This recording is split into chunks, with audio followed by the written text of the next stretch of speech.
Okay, let's go. I am live.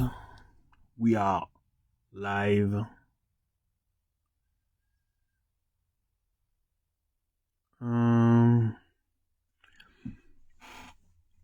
First of all, yesterday I had that technical issue. I didn't know what was that from, but I took the time to double check first. I thought my tablet was lacking of drive space. Was kind of that, but also not that at all. It was something else, more technical in here, in this app. By the way, this app is Rough Animator. So if you want to animate in your, if you want to animate on your Android tablet, I definitely suggest it.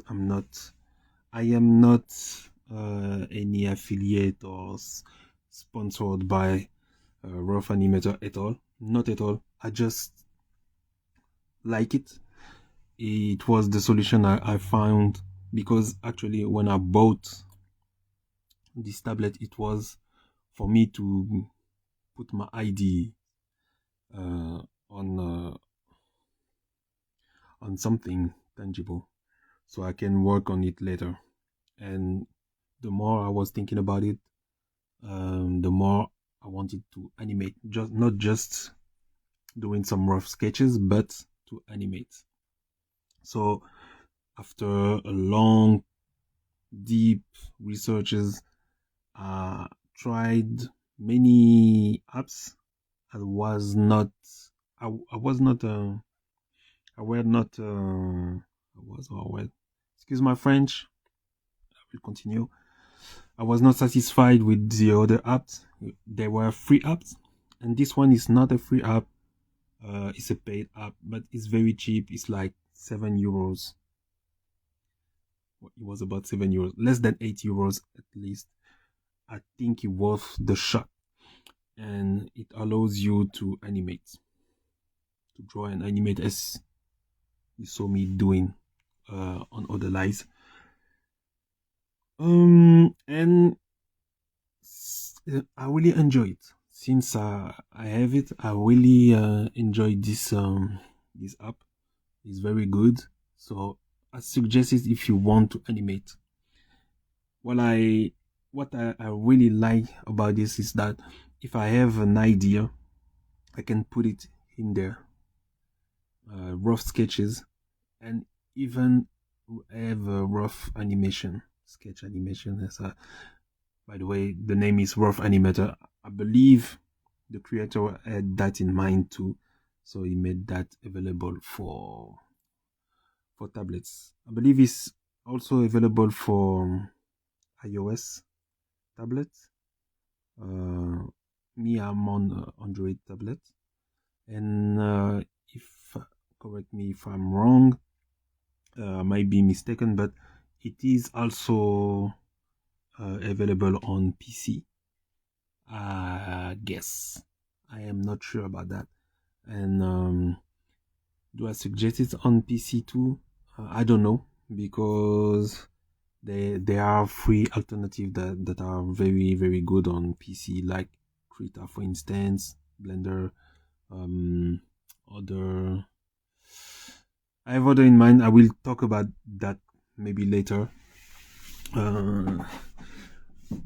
There are free software for animation on PC. They are free, just free. Krita is the one I am used to, but they are not. There are others that are very more advanced than Krita. I will talk about it later. But keep in mind, this Rough Animator is like less than €8. So I think the price is good for what we have. so far I'm really enjoying it. So let's get on to it. Let's get back to my issue I had there. This issue is not due, it's not because of a lack of dry space. It's because during my live sessions, I did this in the tool option from the pen. Here, there is draw inside. You can see draw inside, draw behind, and draw in front. So I did this, I changed from draw in front to draw inside in order for me to recolor or change the color of previous element I drew previously. So, and I kept that way. I kept it that way, and I forget to turn it back to draw in front. And when you turn it back to draw in front, what it does that magica, abracadabra, hocus pocus, we back to drawing. Draw in front allows you to draw behind allows you also to draw, but behind, so which means if I change the color like this, draw behind, you will see, let's zoom, you will see it is drawing behind that line and not in front like this. Let's take the time to do something with that because it's very interesting. So take the pen. I will increase the size like this. This is the color of the pen. When I draw in front, I'm changing the color and I'm changing draw behind. So the color is blue. Let's call that blue. It's my favorite color. It's not technically blue. It's blue. It's Turkish blue. So it is set on draw behind. So what it does is it draws behind. Whatever I do, it will draw behind. If I set it back to draw in front, it will draw in front.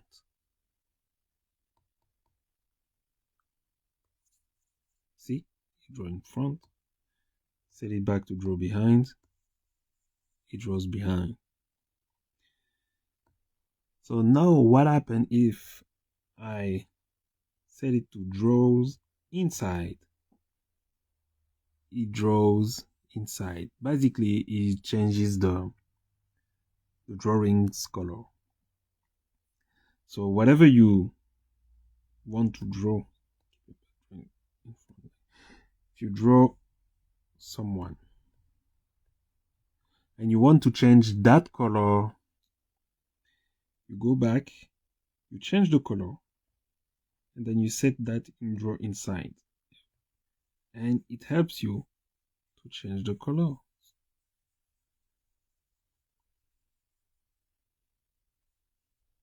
Ta-da! Hocus pocus. But if you keep that in draw inside and you want to draw something, it will not show. And maybe if I do that, I will try draw in front that, but it does nothing. So draw inside, change colors, does that. Change color, draw behind, it does this. It really draws behind. Draw in front, change color, it will draw in front. Ta-da! So you know these little settings are very useful. I love to use that. In other software like Krita, there is other ways to do that, but Krita in tablet I tried tried many times. Tried. It's not convenient for tablets. It's available for Android tablet, but not convenient at all. So I ditch Krita. Save some space, and Krita is for PC, laptops. That's good. On tablet, I recommend this one, Rough Animator. Yeah, you pay a little fees, but it's one-time fees. And that's it. Oh, keep in mind that Rough Animator is one-time fees, but the one you pay on tablet is not the same that the one you will pay on PC. So if you want to install it on your PC or laptop, you will need to pay another time. That's the little con for Rough Animator. But anyway, now we can get back to what I wanted to show. I wanted to take it down. See, now it's raw. Let's get it. Let's go. I'm good. Let's go. So we made the effects, which is the introduction. The effect is the introduction, so it's alarming you that something is coming from that point there.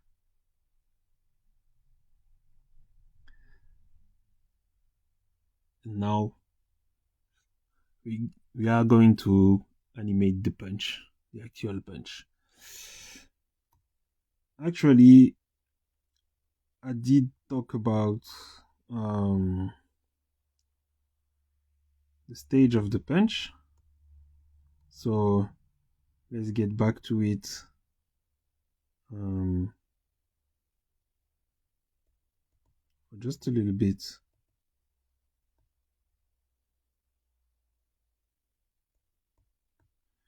Let's get back to it for just a little bit. So this is the introduction, apparition of the character, and then the main theme, the main trope of the OBARi punch is kind of this pose. It lasts a little bit, like 1 or 2 seconds, and then BAM! The punch, and then you get knocked out. So let's get back to it once again. So first, the apparition, we did that. The introduction, we did that. The character appears and get ready to punch, and then he's very close to. Actually, it's not the. It is the opponent's point of view. We can say it is the camera point of view too. So the characters get very close to the camera and then punch it to knock the opponent out. Let's see that again. Introduction, apparition, preparation, bam, action. Again, introduction, apparition, preparation, bam, action. And then you stop. So that's what we are going to do now. We will do that in 30 minutes. Yep, let's do that in 30 minutes. It's doable in 30 minutes. At least the basics. Keep in mind this is a rough sketches, but let's enjoy the animation. Let's enjoy the process. Let's get back to first. Let's hide that layer. Need that. And then now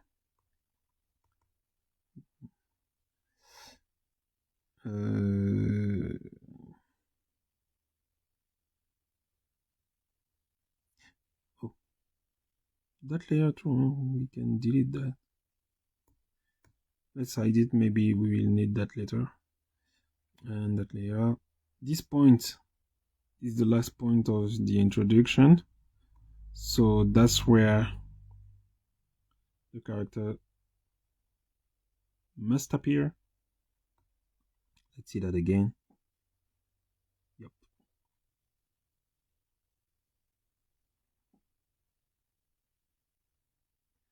And everything will be edited later. But with that, I want to go from sketch to very clean, maybe clean Genga stuff. So let's see that.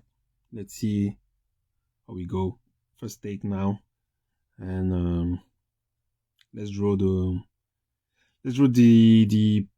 main poses, and then we will go for the in between and stuff later if we have the time, and live by live we will get more in depth. Let's go. Yeah, me put my podcast on and back to work.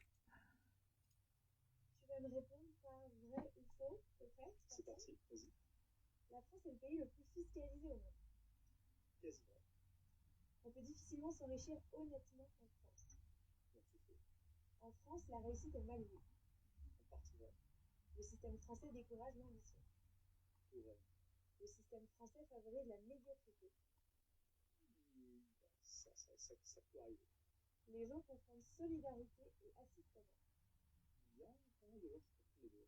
L'État français coûte plus qu'il ne rapporte à ses concitoyens. Clairement.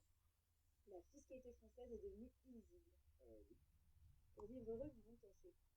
Alors, probablement dans la majorité des cas, mais avec ce livre, c'est pas ce que j'ai choisi. Les entrepreneurs ont peur de l'État français. Oui, absolument. L'expatriation est aujourd'hui une forme de stratégie de survie économique. Ça peut l'être. Ceux qui s'expatrient ne fuient pas la France et cherchent un meilleur confort social. En grande partie, c'est vrai. L'expatriation fiscale n'est pas éthique. Oh, faux. Les expatriés font peur à l'État. C'est une bonne question. Ça leur fait peur. En tout cas, ça les dissout fortement et l'État essaie de les contrôler. L'exil fiscal est un problème majeur pour la survie de l'État français. Ça l'est. L'impôt devrait être un service, pas une obligation. Il devrait y avoir une notion de rapport qualité de choix. L'impôt volontaire remplacera l'impôt obligatoire dans certaines zones du monde. Absolument.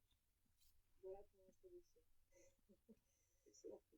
Alors, quelle niche t'as piqué, Olivier? Qu'est-ce qui t'a donné envie de faire ce livre? Écoute, c'est une bonne question parce que tu vois, tu dis pour vivre heureux, ils vont cacher, et clairement, il y a des avantages à cette stratégie, tu vois. Avec un bouquin comme ça, j'aime bien dire que ça va donner quand même un bon coup de pied dans la fourmilière et que j'ai peut-être me retrouver avec des lasers sur le front de la part de certaines parties de l'administration, tu vois. Et puis clairement, bon, c'est des sujets qui peuvent être tabous, comme tu dis, l'exil fiscal ou pas, etc. Ce qui m'a motivé, en fait, déjà, ça fait 10 ans que j'ai quitté la France. Ouais. Parce que je suis parti en 2015, j'ai vécu 3 ans à Londres, et ça fait quasiment 7 ans que je suis à Dubaï. Avant même de déménager, ça faisait déjà 5 ans que je voyageais 6 mois par an, et là, ça fait 15 ans que je suis digital nomade et je voyage à peu près 6 mois par an. Et en fait, le fait de m'exposer au monde comme ça et de vivre à l'étranger, ça m'a permis vraiment de me rendre compte d'à quel point, en fait, la plupart des gens qui restent dans un pays ont des angles morts. Et tu vois, je dis dans le livre, la plupart des gens naissent dans un pays, sont éduqués dans ce pays, parlent grosso modo uniquement la langue de ce pays, font des études dans ce pays, travaillent dans ce pays, se marient dans ce pays, ont des enfants dans ce pays, prennent leur retraite dans ce pays et meurent dans ce pays. Et donc, comme référence, que la façon dont sont faites les choses dans le pays. Voilà, je les appelle des monopays. Et quand on regarde autour de soi, probablement 98% des gens sont comme ça, et il n'y a rien de mal en tant que tel, mais c'est juste que, en fait, les monoprix sont dans une bulle dont ils ne se rendent pas compte. Et une de mes ambitions avec ce livre, c'est d'essayer au maximum de déboucher un peu les angles morts et de faire en sorte de percer un petit peu la bulle pour leur montrer qu'il y a d'autres manières de voir le monde, de penser. Yeah, I wanted to change the color. And I was about to delete that and to do that again. No. Just set the pen to draw it inside. That's it. Now I set it back in, draw in front. And I'm good. Franchement, ça m'a vraiment perturbé pendant longtemps et j'ai réfléchi vraiment de manière extrêmement profonde pour essayer de comprendre le paradoxe. Tu vois? Moi, ça fait 6 mois. Ouais. Et il n'a pas fallu plus d'une semaine. Moi, ça fait 6 mois. Vraiment de manière extrêmement. Franchement, ça m'a vraiment perturbé pendant longtemps et j'ai réfléchi vraiment de manière extrêmement profonde pour essayer de comprendre le paradoxe. Tu vois? Moi, ça fait 6 mois. Ouais. Et il n'a pas fallu plus de. Ouais, disons, les monoprix sont dans une bulle dont ils ne se rendent pas compte. Et une de mes ambitions avec ce livre, c'est d'essayer au maximum de déboucher un peu les angles morts et de faire en sorte de percer un petit peu la bulle pour leur montrer qu'il y a d'autres manières de voir le monde, de penser, de réfléchir qui existent. You know what? I will draw the main poses first. These are very few poses. The main poses. And then I will draw the in-betweens. So the main poses, I want to see the character in it. With a very minimalistic approach in drawing, and then I will draw the in-between so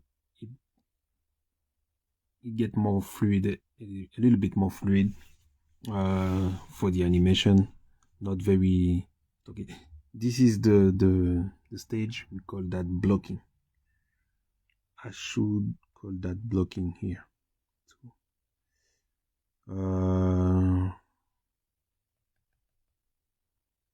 rough.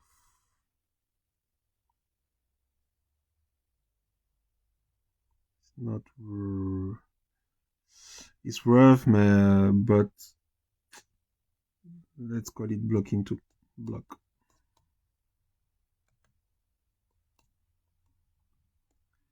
If blocking the roughs is okay. So now you are going to see the process. I will try to do it as clean as possible so you can follow along. But the poses, you can start with whatever poses you want and then manage it. These are very few for the blocking, the rough blocking, and then after that you put the in between to make it a little bit smoother. I will show you. I will start by the main pose I really like. I will do that as cleanly as possible, and then I will do the rest. Let's go. Au-delà de ça, peur de percer un petit peu la bulle pour leur montrer qu'il y a d'autres manières de voir le monde, de penser, de réfléchir qui existent. Au-delà de ça, le fait d'aller vivre, notamment à Dubaï, va beaucoup m'interpeller. Je raconte ça au début du livre, c'est qu'au début je ne comprenais pas. En fait, je suis arrivé à Dubaï et je me sentais plus libre. Je ne comprenais pas pourquoi je me sentais plus libre dans un système monarchique, dans un système démocratique. Et je me dis, c'est quoi bizarre.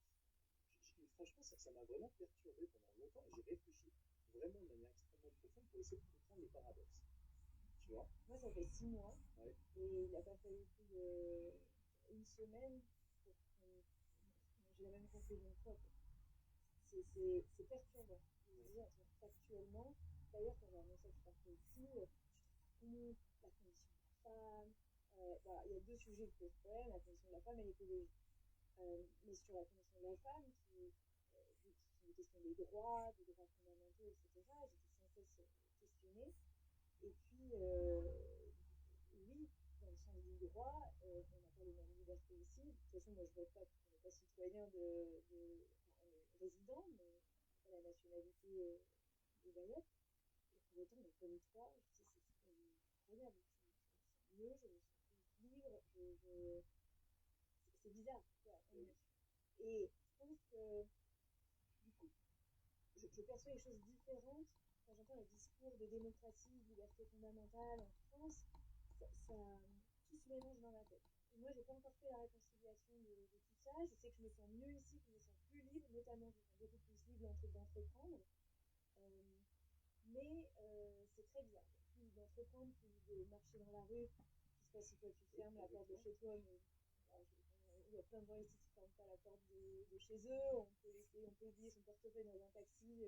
Le lendemain, on nous appellera en disant on l'a trouvé, on vous le rapporte, il n'y avait pas de souci. Enfin, voilà, la sécurité des femmes, il y a plein de sujets ici qui font qu'on ne se sent plus en sécurité. On connaît les règles, on sait à quoi s'attendre.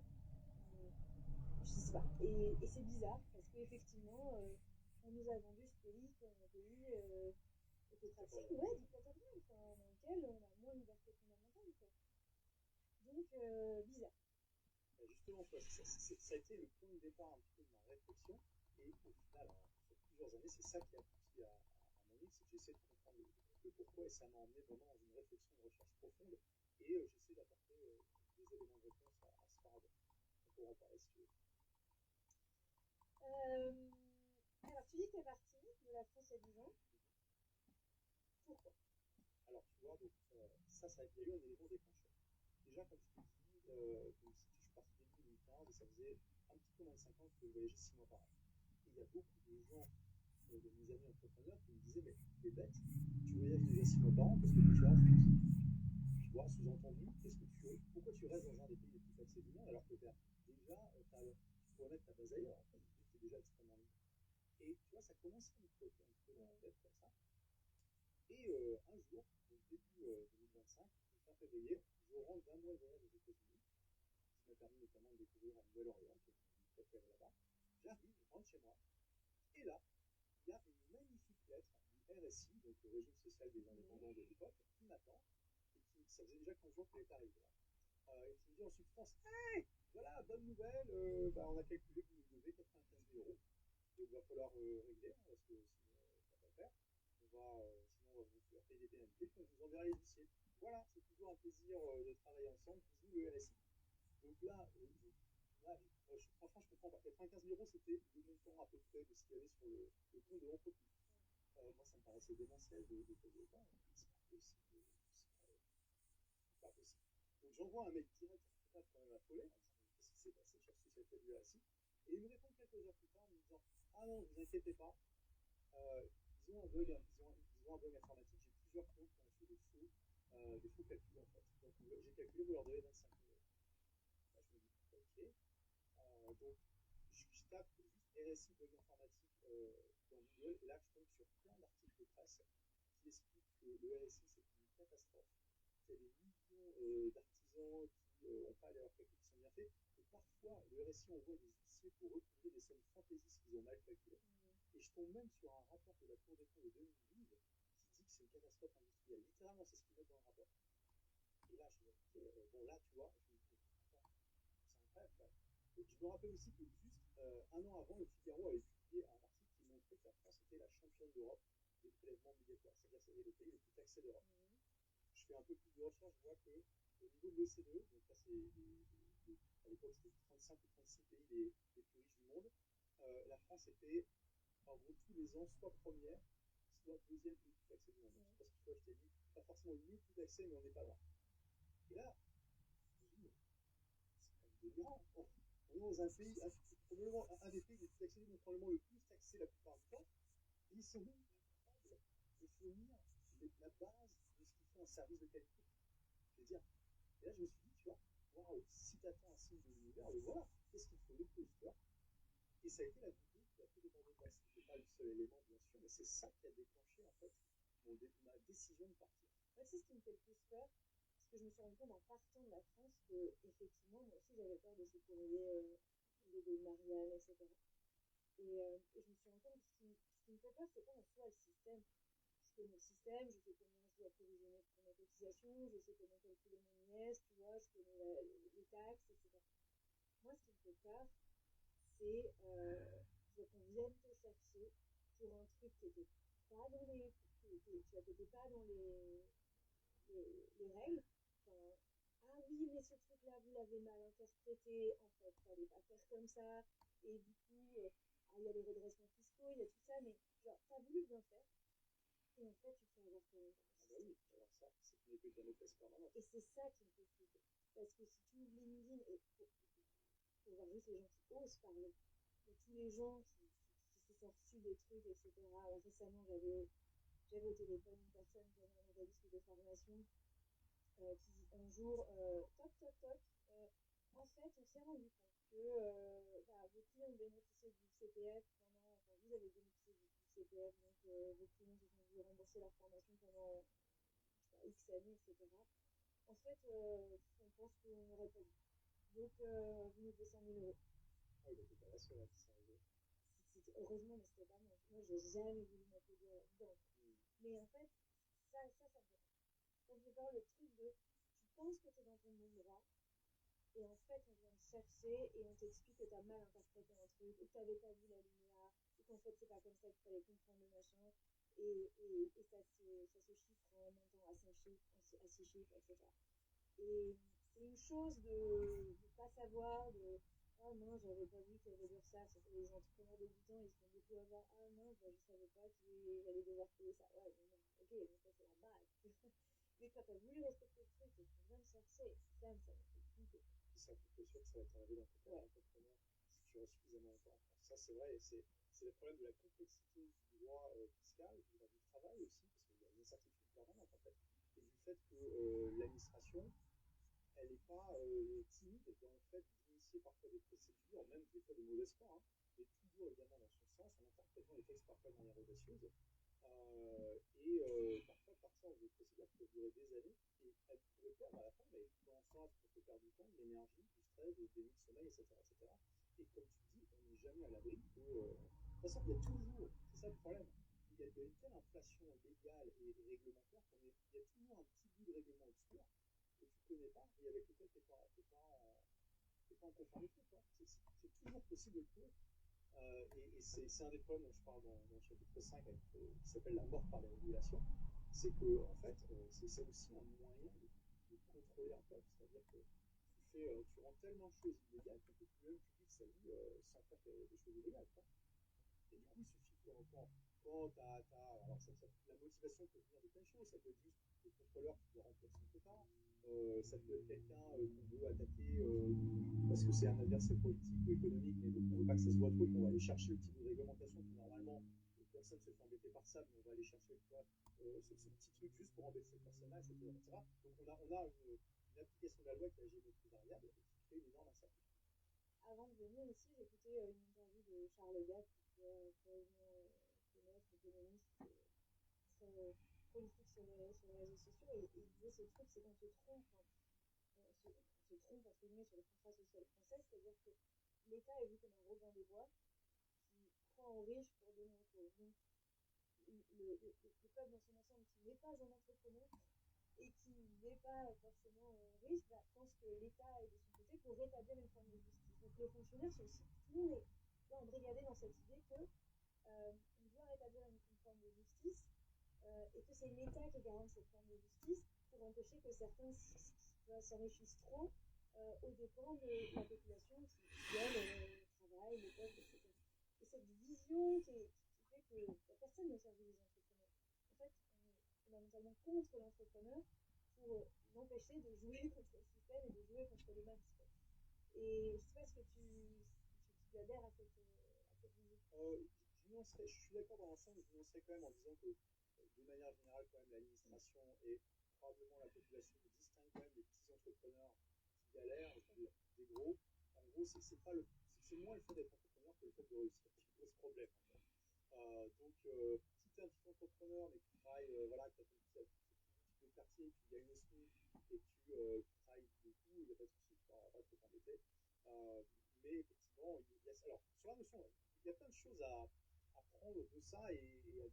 Alors, à voir où tu veux emmener tout ça, mais déjà, sur ce concept de solidarité, en soi, ça fait sens. Je veux dire qu'il y a une forme de solidarité, ça a toujours existé. Je veux dire, avant l'État-nation, c'était plutôt les milices qui s'en occupaient. Du temps de l'Empire romain, même avant le christianisme, il y avait déjà des formes de charité.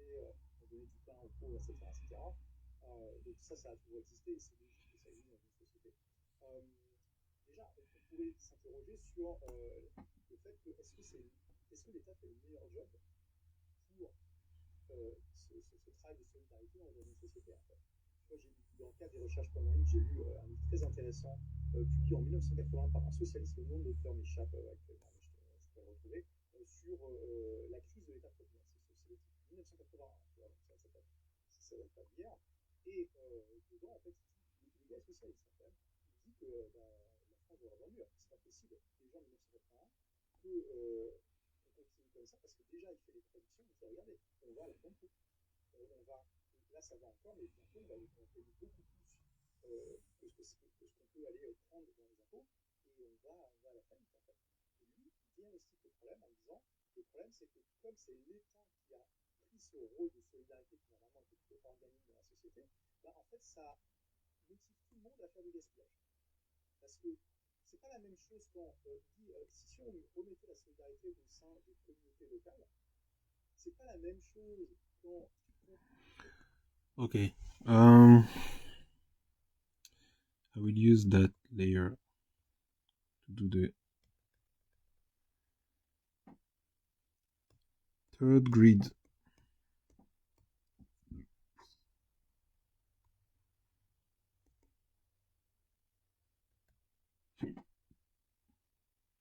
Third grid. So that you can see what I'm doing here. Let's turn the pen into straight lines. Let's do this forward.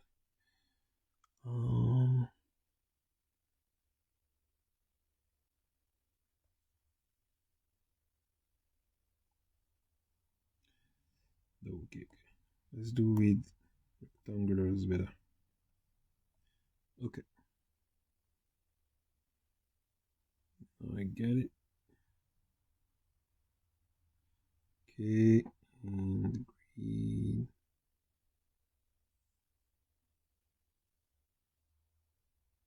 Okay, now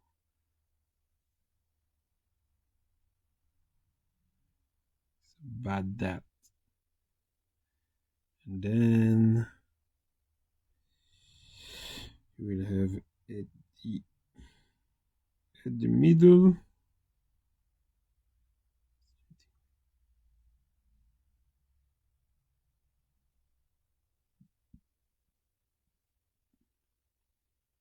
Okay. This is the third grid.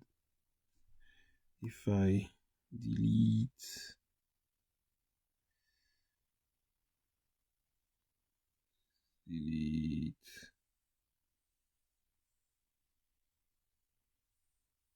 that you don't need, delete. Okay, this is third grid, and normally it's even better to get one.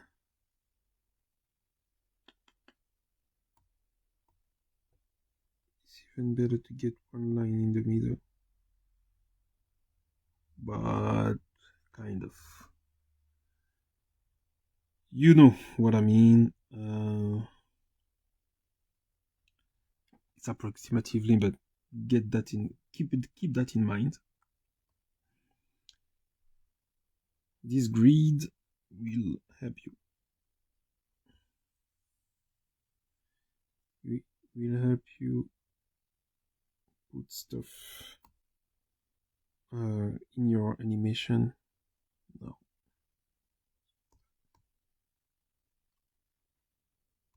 Even lower. I can still see the grid. So the grid is divided in third parts, and each third part have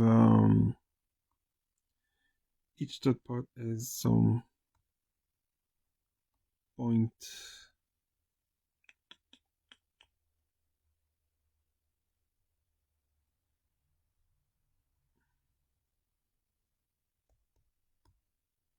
Okay, the grid is divided in three parts, and each part has some point.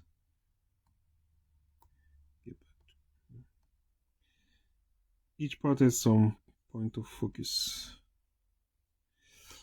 Actually, there is we have also focus in the middle, and in this middle too, and there. Actually, it's kind of that. When you draw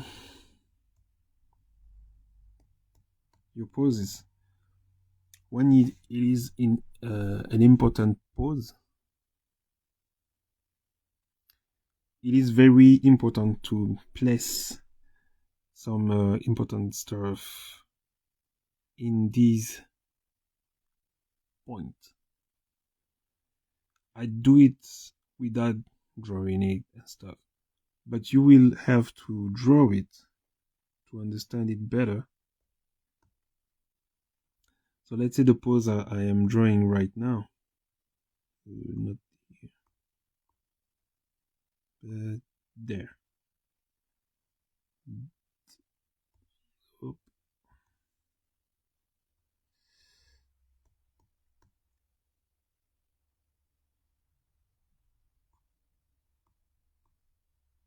That pose,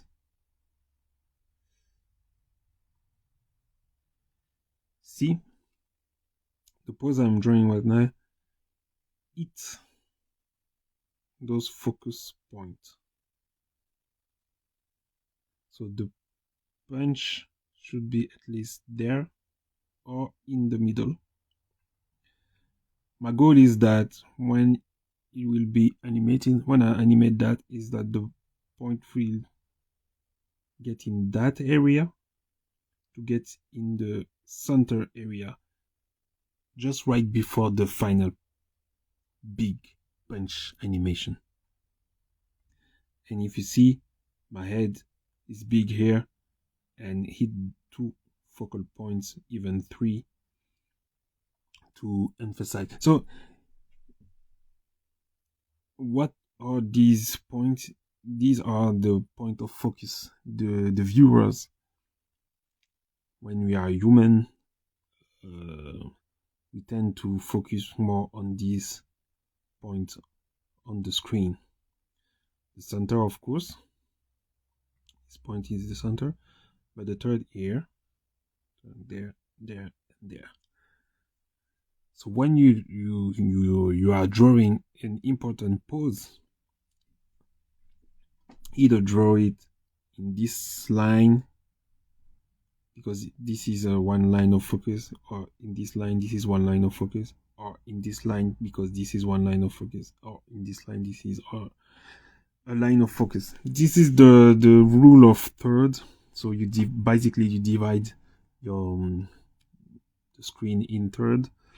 So you have 9 cases, and the intersections are in every line of focus, and the intersection represent where the eyes of the viewer are the most focused on. And of course the center, we are human center. So just to do that, this is some basics on drawing, illustration, animation, movies and stuff, even comics. This is very, if you want to draw something very important and there is one character, if you draw the character in this line, it will keep an important focus. And if there is nothing but a character in these lines, same here and same there, try it yourself. You will see the effect it does to the eye. So me, I did that so many times, so it is in my mind that the center is there, the left third is there, the right, the left third is there, the right third is there, and those focal points. You saw it. When I drew that, I instinctively drew so that it hits the focal points. Though now I drew that more visibly, I can come here and do what I wanted to do. I want it to be, it's an important, I want it to really hit. Bam. Really hits focal point. See the point, the punch, the ready punch is ready, is there. So even now I can turn that off. The drawing has more power. See? You see the intensity? A slight change, but just following these white lines is doing something very interesting. I want... That's okay though. These are just rough sketches. I will do that way cleaner later. But for me, I still want to tweak it. I don't want this to be perfectly matching point, but since I know it will be moving, this one here, I want the knees and the foot there. But still the point, the punch, the fist is ready to punch. I want it to be in that area of focal points. I believe this might satisfy me more. Yep. See? Isn't that impactful? Ready to be punched. Okay. This pose is good. So I get this one. So I get back here. What is the pose before? And all of that will have to follow arcs, but we will do that later. The time is running. I will do another live tomorrow, I guess, because I have a bunch of things to do later.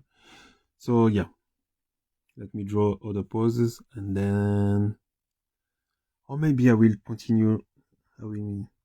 Okay, if I have not done all the poses in this live, I will do another live just right after. So I do all the poses and maybe 50 minutes. Maybe that will be enough to put some in betweens. Maybe, I don't know. We'll see. Let's go. Sur ton voisin ou sur, tu vois, une association locale que tu connais, de ton quartier, pour t'aider, tu vas être beaucoup moins tenté de rejet et d'obtenir des choses. De prendre des responsabilisations de plus en plus. Parce que tu connais les gens, tu vois, et qu'il y a aussi une forme de. Si jamais tu triches, tu peux faire. Si tu te fais choper, tu vas avoir une forme de punition sociale en fait. Alors qu'à partir du moment où c'est l'État qui a un monstre complètement dématérialisé, tout le monde s'en fout. Tout le monde s'en fout, et non seulement tu appliques ta responsabilité de solidarité, et tu vas beaucoup plus facilement tricher, ce qui encourage la fraude sociale. Donc, les codeurs préconisent que l'État se désengage en partie de cette fonction de solidarité pour la remettre structure de la société. Ce que tu veux dire, c'est que dans un système où on comprend bien qu'on prend aux riches pour redistribuer à tout le monde, on prend ceux qui ont les moyens pour redistribuer à tout le monde, bah, ça pousse un peu tout le monde à se dire oh, j'ai pas trop envie de. Ah oui, tu vois, je vais demander pas telle faire aide. trop non plus, quoi, parce que sinon. Alors, c'est ça, mais c'est aussi, tu vois, je vais demander telle aide alors que normalement, je ne rentre pas dans les cases, tu vois. J'aurais dû dire que je suis plus dans cette situation, mais j'oublie de le faire. Tu vois, c'est des petites actions comme ça qui sont répétées des millions de fois et qui, au final, pèsent énormément sur le système. Tu vois, pour raconter une anecdote, une fois, il y a longtemps, donc, quand je démarrais ma carrière d'entrepreneur, j'avais été voir mon médecin de famille, socialiste au conseil municipal, quand même, donc, tu vois, de Martigny, donc, bon, un bon socialiste et tout, tu vois. Et il avait oublié de mettre un truc sur l'ordonnance. Donc, je suis revenu le voir et il me dit, j'avais une carte vitale à l'époque, c'était pris à franchir à 100%. Il me dit, ah, c'est franchir à 100%. Je dis, ouais. Il fait, ah, bah vas-y, hop, il prend ma carte et il la passe dans le truc, tu vois. Je lui dis, mais attends, le gars, c'est sa faute, il a oublié de mettre un truc sur l'ordonnance et le gars, il se fait payer 2 fois. Tu vois, et bon, c'est rien, tu vois, c'est pas grave, c'était quoi, 15 euros. Mais tu vois que c'est ça les réflexes. Quand on est complètement déshumanisé dans tout ce système de redistribution, on s'en fout. Allez, vas-y, on fait passer la carte ici et là, et tu répètes ça des milliers et des milliers de fois sur des années, fois des centaines de personnes, et ça fait un système qui tient plus là. Et là, tu parles de la triche sociale, oui. Mais pour moi, il y a un phénomène qui est plus profond, qui est que en fait, tu sais que l'État va te mettre 1000 poussins autour de toi, et donc ça te pousse pas à te préparer, à t'assumer, à assumer peut-être les épreuves. C'est là où on a le débat. C'est le débat, est-ce que la solidarité amène à l'assistanat? Et c'est sûr que c'est un grand débat. Okay. Mais en France, on utilise le mot assistanat pour les gens qui vivent des aides, tu vois, quasiment à 100%. Et moi, je l'utilise dans un tu vois, là, ce que je dis, c'est autre chose. C'est vraiment que... Non, tu veux dire que ça déresponsabilise les gens et ça les motive moins à bouger les fesses. Oui, c'est ça. C'est en ce sens-là que je et à tous les niveaux, tu vois, moi, quand j'en ai pris conscience, j'avais déjà commencé mon parcours d'investisseuse, j'étais déjà entrepreneur. Arrive le conflit Russie-Ukraine, l'inflation des prix du gaz et de l'électricité. On voit que chez nos voisins anglais, nous disent dans les médias, les factures sont multipliées par 5, 6 et tout. Moi, j'ai une dizaine de Airbnb.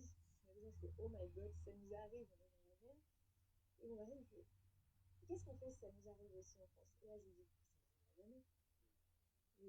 L'État nous protégera. C'est ça. Mais oui, c'est la première chose que je me suis dit. Et tu vois, ça, c'est aussi quelque chose de très français quand même. Parce que bon, j'ai beaucoup voyagé et vraiment,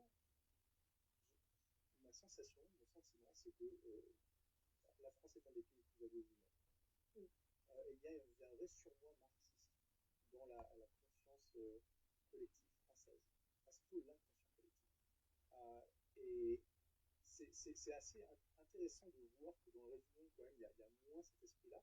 Et effectivement, ça vient en partie du fait que l'État a été très fort, s'est centralisé extrêmement vite par rapport au reste des pays d'Europe. En France, on parlait de distorsion, en gros, c'est l'initiateur sur un peu de la série, parce que tout tourne autour de lui. Il a incarné l'absolutisme européen, il a vraiment consolidé son pouvoir. D'ailleurs, ça a jeté les bases après du pouvoir, du nation building de l'État-nation de la France qui s'est constitué à partir du XVIIIe et XIXe siècle. Et donc, on a cette tradition d'État centralisateur extrêmement puissant et qui vraiment interfère beaucoup dans la vie des gens et qui, du coup, est une sorte d'État nounou. C'est un peu ta maman, en fait. Tu vas prendre soin de toi, faire en sorte que tout se passe bien, que quand il passe froid, tu sois bien vêtu, quand il passe trop chaud, tu n'es pas trop chaud, ce genre de trucs. Et alors, le problème de ça, c'est que, comme j'essaie de montrer dans le livre, la France, mais c'est pas le seul, hein, c'est pas le seul pays, mais la France est vraiment aujourd'hui dans une situation où c'est plus tenable, en fait, ce modèle. Enfin, je veux dire, littéralement, il faut regarder les chiffres, il faut arrêter de faire le touche, et on voit que c'est pas possible de continuer comme ça. Moi, je discutais avec une journaliste du Monde qui était intéressée par mon livre il n'y a pas longtemps, elle me disait, mais oui, mais tu me parlait de solidarité, mais est-ce qu'en France, pour être solidaire, tu dois faire l'autruche? Parce que ça fait 50 ans qu'on n'a pas eu de surplus dans le budget. Quand même, la dernière fois où il y a eu un surplus dans le budget, c'était en 1974. Ça fait 50 ans que la France vit avec crédit. Il faut quand même se rendre compte de ça. Aujourd'hui, on a des déficits de 6% par an, ce qui est démentiel.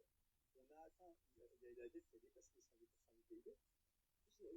En 2027, le remboursement de la dette, ce sera le premier poste de dépense de l'État. Ouais, aujourd'hui, c'est déjà 50 ou 60 milliards pour vérifier. Là, je donne les chiffres en 2022 dans mon livre. Je dis voilà, c'est 50 milliards. Les intérêts de la dette, on ne parle pas de rembourser. Oui, oui, les intérêts. Oui, c'est juste les intérêts. Parce que ça veut dire concrètement, parce qu'on ne dit pas assez aux gens, c'est que quand on se plaint que on paye beaucoup d'impôts, mais qu'on n'a pas les services qui vont en face, que l'hôpital se dégrade, à l'école c'est pas terrible, etc. C'est parce que l'argent est par où il ne va pas à nos besoins de services. Bah, vous savez pourquoi? Parce que du coup, il y a au moins 60 milliards à l'heure actuelle qui parlent en remboursement des intérêts de la dette. C'est-à-dire que ça produit absolument aucune richesse. Et la France doit s'endetter pour continuer juste à payer les dépenses courantes. C'est ça qui est dingue, parce que quand tu as 6% du budget qui n'est pas couvert par les recettes, bah, tu dois t'endetter pour ça. Ouais. Et donc, tu t'endettes à la fois pour payer les intérêts, mais aussi juste pour les dépenses courantes. Parce que s'endetter en tant que tel, c'est pas grave, tu vois. Il y a des cas d'occasion dans lesquels ça fait sens. Si tu endettes de 10 milliards pour construire n'importe quoi, une autoroute qui, sur les 20 prochaines années, va en rapporter 50, c'est OK. Là, ça apporte à l'économie. Mais là, oui et non, parce qu'en soi, l'État est un producteur de richesse. Alors, on peut en discuter. On veut dire, on confie à des sociétés privées, d'ailleurs, c'est ce qui se fait en France. Hein. C'est pour ça que l'État péage, parce que c'est fait par des sociétés privées.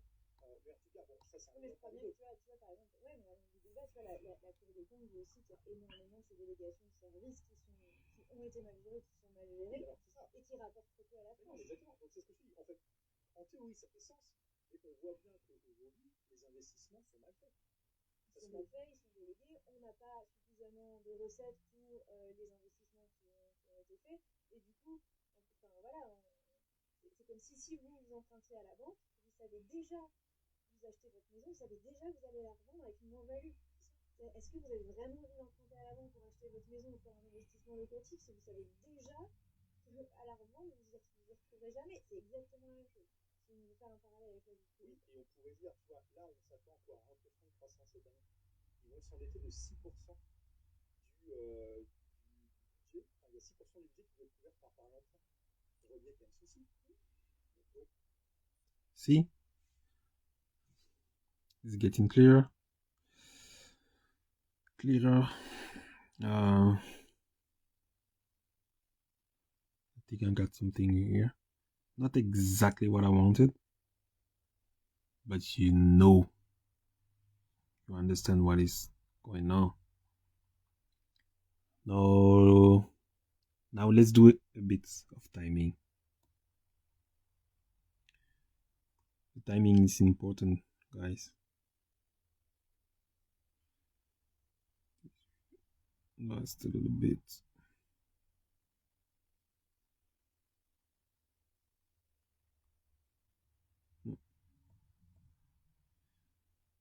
This one.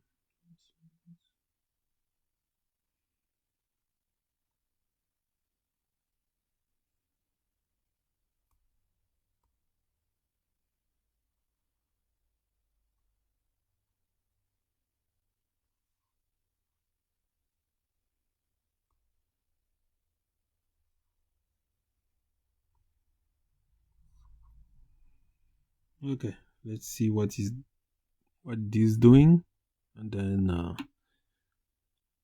I'm done because we have the poses, the main poses.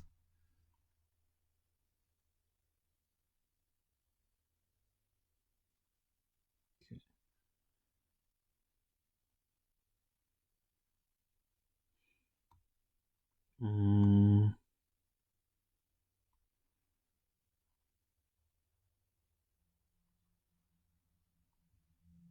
This one a little bit longer. Okay.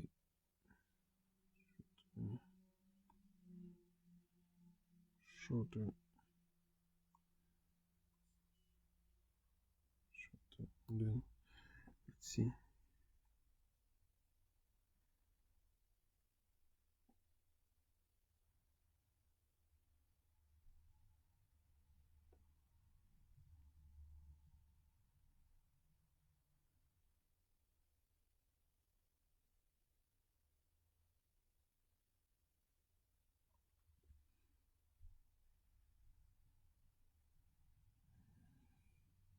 Okay.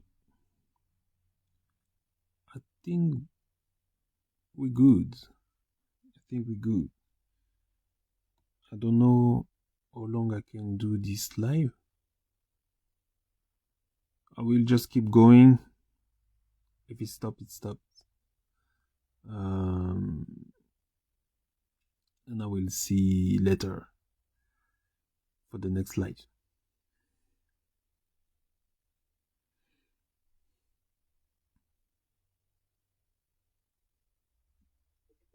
Là, en fait, alors c'est 1%. Also, do not worry.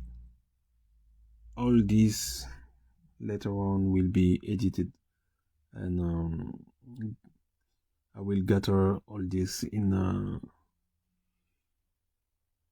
one video or something else with better explanation with the voiceover, of course.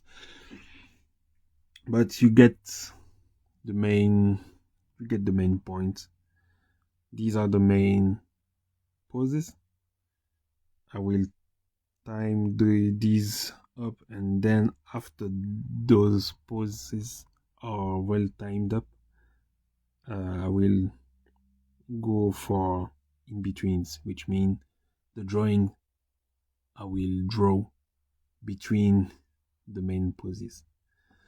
So this is the blocking, the rough blocking.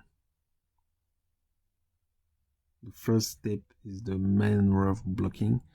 Everything can change, but once I am okay with my in-between, I usually go with that. So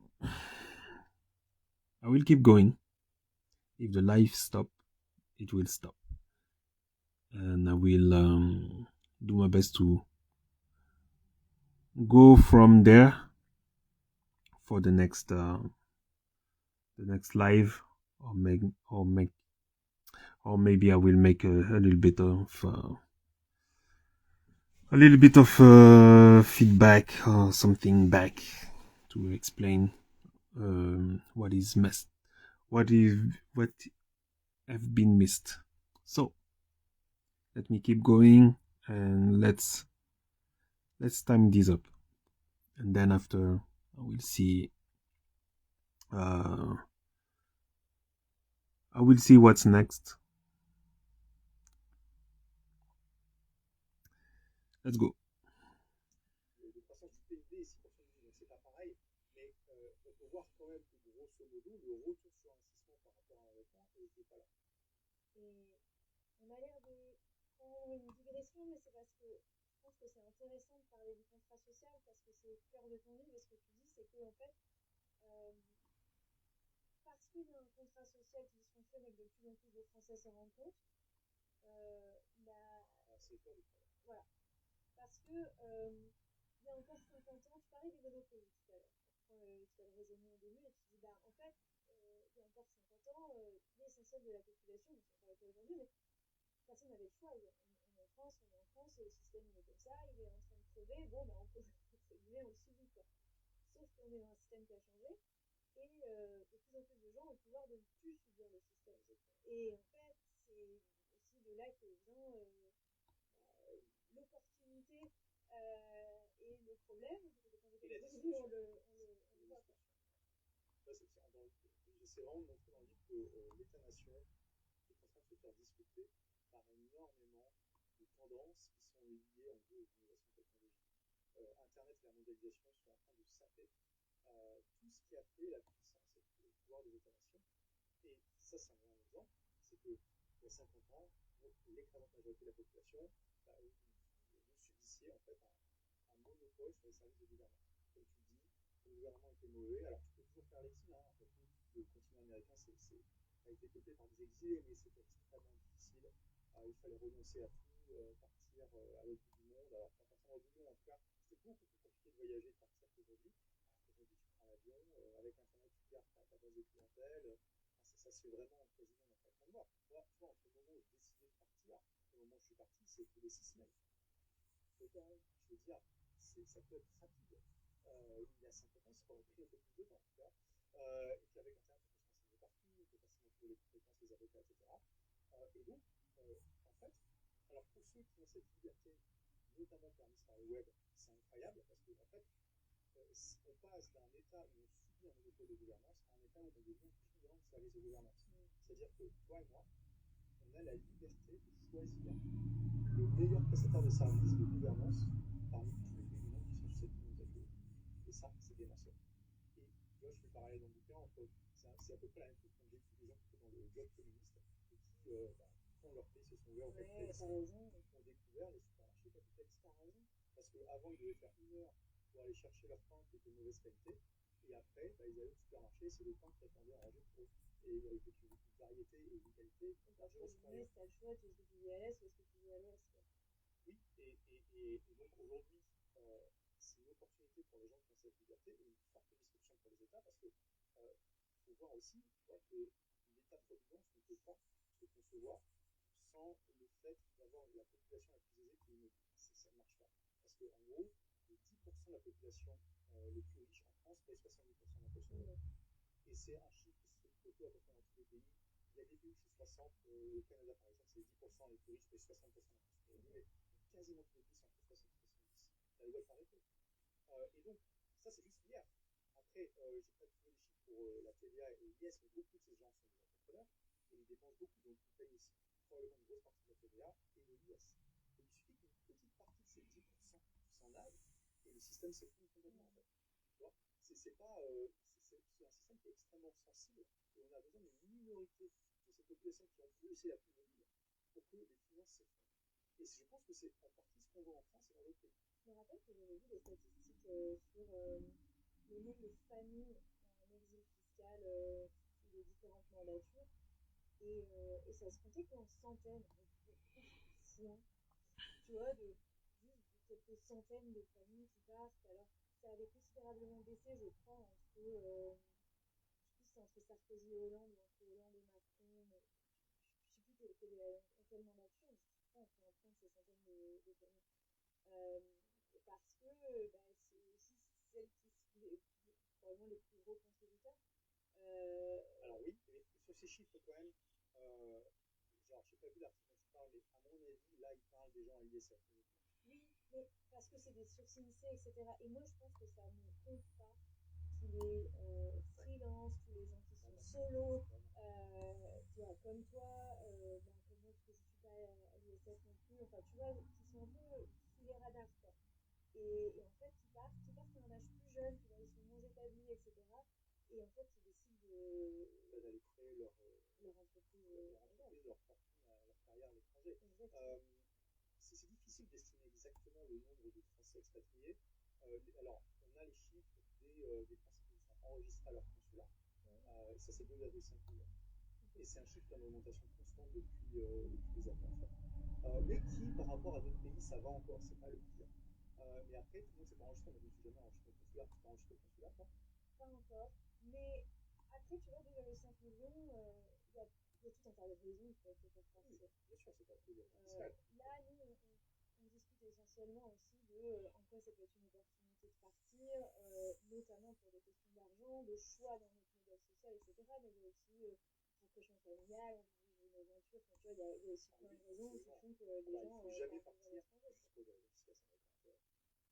Moi, tu vois, c'est ce que je dis toujours. Je dis à la fin de votre vie, vous allez vous rappeler plus de vos lettres d'amour que de vos brevets bancaires. J'espère. Mais par contre, donc aller dans un pays que vous détestez juste pour payer moins d'impôts, aucun intérêt. Par contre, il y a tellement en fait, de pays dans le monde qui présentent probablement une meilleure combinaison de qualité de vie, de soleil, de coût de la vie et d'imposition basse, que vous allez normalement. Je veux dire, posez-vous la question. Est-ce que le pays dans lequel vous êtes, c'est forcément le meilleur pays du monde pour vous? Ça serait quand même une chance extraordinaire qu'un pays sur 190, il y a 190 pays, on parle des juridictions comme les États américains, on pourrait diviser l'État extérieur en 50 États et territoires. Je veux dire, il faudrait quand même devenir un peu incroyable pour que l'endroit où vous êtes né, c'est l'endroit où vous allez avoir la meilleure qualité de vie possible. Et avant de venir à Dubaï, tu es parti à Londres et tu racontes dans le livre, c'est intéressant pour le comprendre. En gros, tu te dis, en partant à Londres, tout compte fait, je payais à peu près 2 fois mon impôt. Ouais. Et si on prend juste la qualité de service et qu'on prend un exemple de la qualité de service, on prend la qualité de la santé, bon, la santé anglaise, tu dis c'est à peu près peut-être 80% du niveau de qualité de la santé française. Donc en gros, tu payes 2 fois moins d'impôts pour seulement 20% en moins de la qualité. Donc tu améliores ton ratio, le rapport qualité-prix, quoi, tu vois, dans le contrat social anglais. Ensuite, quelques années après, tu pars à Dubaï. Et moi, j'ai l'impression d'avoir adopté un non contrat social sans commune mesure. Le rapport qualité-prix, c'est ici. Mais moi, tu vois, je me demande jusqu'à quel point on ne peut pas. Le Dubaï bashing est complètement orchestré aussi pour décrédibiliser Dubaï. Et moi, il y a plein de choses que j'ai découvertes en venant ici. Par exemple, je ne me doutais pas que le niveau de qualité de la médecine ici. Alors, il y a de tout. Mais il y a énormément de médecins français qui ont été formés en France. Et il y en a beaucoup qui sont barrés parce qu'ils ont pu écouter assez en France. Alors, ça, c'est drôle de discuter avec eux. Et moi, je discute toujours avec les médecins français. Ouais. Et là, on a un autre rapport avec les médecins. Ils ont le temps, ils nous donnent un numéro, suivi. La relation est complètement différente. Donc, non seulement on a la qualité de médecins qui se sont formés en France, où on peut avoir évidemment des médecins anglais, des nationalités qu'on veut, avec des hôpitaux publics, des hôpitaux privés, même les hôpitaux publics, il paraît qu'ils sont heureusement pour moi, j'ai pas eu l'occasion de les tester encore. Voilà, j'ai pas eu l'occasion de les tester et je me souhaiterais les tester. Mais c'est dingo. Et oui, ma consultation, je l'avais beaucoup plus chère, mais en vrai, je fais pas de cotisation sociale. Ma mutuelle, je l'avais plus chère. Enfin, voilà, bon an, mal an, moi, je suis même pas sûre que je paye plus cher la santé ici. Ah bah, je peux dire que tu payes beaucoup moins cher. Il faut juste regarder en fait les cotisations sociales et patronales, et si tu veux, on pourra s'expliquer pourquoi il faut fusionner les deux. Ouais. Et il n'y a pas photo. Là, j'ai une assurance santé internationale qui couvre dans le monde entier, sauf les États-Unis, parce que les États-Unis, c'est tellement cher que eux, ils ont un système dysfonctionnel pour le coup, et ça augmenterait beaucoup le prix, mais là, je paye 150 € par mois, et ça me coûte à hauteur de 1 million d'euros par an. C'est démentiel. Je paierais des milliers d'euros en cotisation sociale. Okay, something is off with this pause. I will probably fix it later. Actually, this is a rough blocking, so anything goes. I will think about it later, and I will add the aux that will help that movement. But actually, we got those poses. They are timed up as I wanted for the rough blocking. And I believe that's it. Yeah, for now that's it. For this live, that's it. For this live, that's it. I will maybe fix this pose. I'm not very satisfied with this pose, but as you see, this is the rough blocking. So this is mainly to get the main action and see what's going on.